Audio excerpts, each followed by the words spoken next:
Welcome to the first lesson in Algebra 2. We're going to start off the year dealing with a review in real numbers and number operations. Now, this is material you probably learned back in Algebra 1 and probably as far back as pre-algebra. What we intend to do in this lesson is to kind of formalize some of the things that you probably learned as properties and various things of that nature.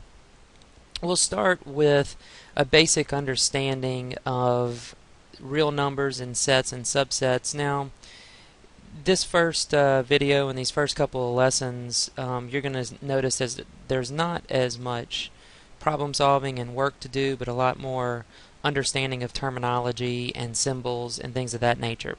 Please do not discount the importance of these lessons, as they may seem somewhat uninteresting and unimportant to you going forward.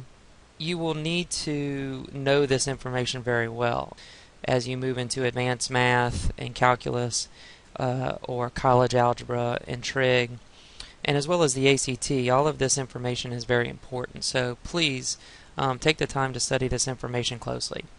Okay, so we're going to start off with some basic terminology and some basic understandings of real numbers. And so we're just going to follow the note-taking guide here.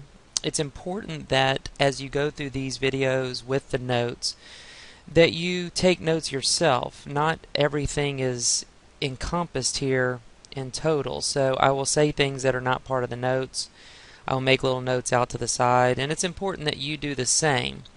And if I mention something that you're unclear of, it's very important that you also take notes and write down questions to ask your teacher in class at a later time. So very important that you do that so that we can fill in any missing holes that we did not touch base on here. So we'll start with the basic understanding of what a set of numbers are.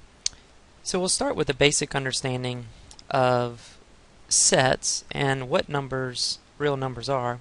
And so we can see here that anytime we have a grouping of numbers in a specific purpose, we call that a set of numbers. And we'll use these little braces to define the set or to identify the set. And of course, just like in geometry, how you use symbols to represent things, we can use capital letters to name a set. So you can see we have set A and we also have set B. Now, if you look closely enough, all of the letters, all of the numbers in set B are also part of set A. And so this is where we get into the term subset. Okay, and so B is then a subset of part A, and you can see the symbols that we use to write language in mathematical terms. So a lot of that is going to be learning how we take the English language and create a mathematical set of properties or symbols. Okay, so we're going to be discussing what's called the real number set, and the real number set has a number of subsets associated with it that you must learn, and this is very important. So we're going to go through each one of these quickly. You should be able to read these and kind of put some understanding to it. So I'm just going to hit some of the high points for each of these subsets. And so we start off with the natural numbers. Now, natural numbers are a lot of times called counting numbers, because if you look at the set of natural numbers, they start with 1, 2, 3, 4, and of course that's how you learned how to count when you were probably just a young person of 2 or 3 years old.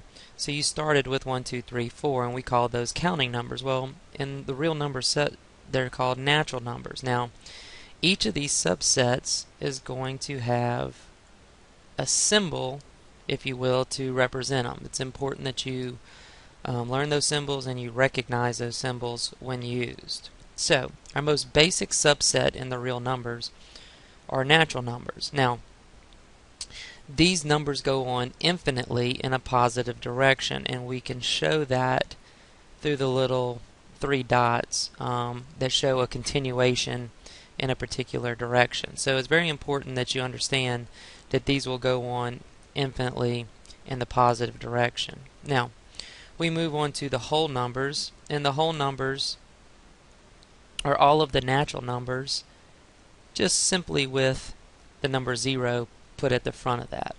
So we will move into whole numbers. Now, whole numbers is one subset of real numbers that we use quite frequently, and is used in the directions of many standardized tests. So it's important that you understand that as well. As we move forward, we're going to then add or include the negative values of all of the natural numbers, and this is what we would call the integers. And so integers is a very popular set of numbers that we use for lots of operations in mathematics, and specifically in algebra. So you must know integers very well. And you can see on the integers we have the 3 dots at the front of the set of numbers, which means that it also goes infinitely in the negative direction as well. So very important you understand that. Now, those 3 sets of numbers are common sets that you learn in pre-algebra and algebra 1. As we move into algebra 2, we're going to start focusing on 2 other sets of numbers that are a little bit more involved, and that's the rational numbers and irrational numbers. Now, the rational numbers are all of the numbers from counting numbers, whole numbers, integers, but then we go into a little bit more specifics. If you look at the rational numbers, it says that it can be expressed as a quotient of 2 integers. This is really just a fancy term saying that it can be written as a fraction. Okay, so quotient, remember, is division, and so basically if you take 2 integers and you write them in fractional in a fraction notation, then it can be represented as a rational number. Now, let's clarify a couple things about rational numbers that's going to help you separate it from irrational numbers. The set of rational numbers is going to include all repeating and terminating decimals. So if we look at a couple examples of that, let's think of it this way. If we have 3 divided by 4, which is a fraction of integers, if we put that in our calculator, that becomes 0.75 and then it stops. It no longer goes any farther. So it is what we call a terminating decimal. So that's a rational number. If we look at another fraction of integers, such as 1/3, and we put that into our calculator, we're going to get something that's got 0.3333, and it goes on forever. And if you recall from grade school, you would put a little repeating bar above that. Well, that would be considered a repeating decimal. So that is also a rational number. Now, that is a very important concept for you to understand, because as we move down here into irrational numbers, we are then dealing with numbers that cannot be expressed as a quotient of 2 integers, which means that they cannot have decimals that are terminating and they cannot have decimals that are repeating. So if we look at an example of that, we could say the number, our symbol pi, which is 3.14, and then on and on and on, never terminates and it never repeats. So it is considered an irrational number. Okay. Now, if you notice in the definition or the description of rational numbers and irrational numbers, we have a couple of different symbols in there in the set, and we call this set builder notation. Now, we're just going to introduce this concept to you in Algebra 2. They'll probably go into more detail about set builder notation in advanced math, but let's just look at how this reads. If you look at the set builder notation for a rational number, it has P over Q, which are representing integers, and that little bar.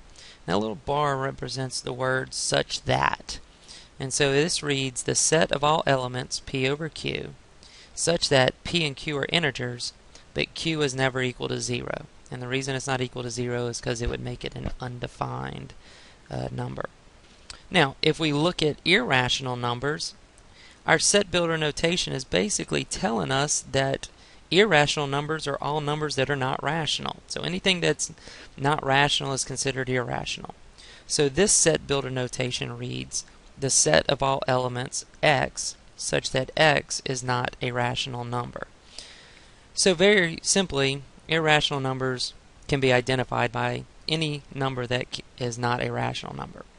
So these are going to be very important in your Algebra 2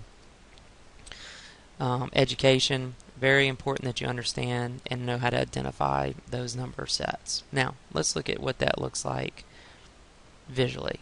And so you can see rational numbers are a completely different set of irrational numbers.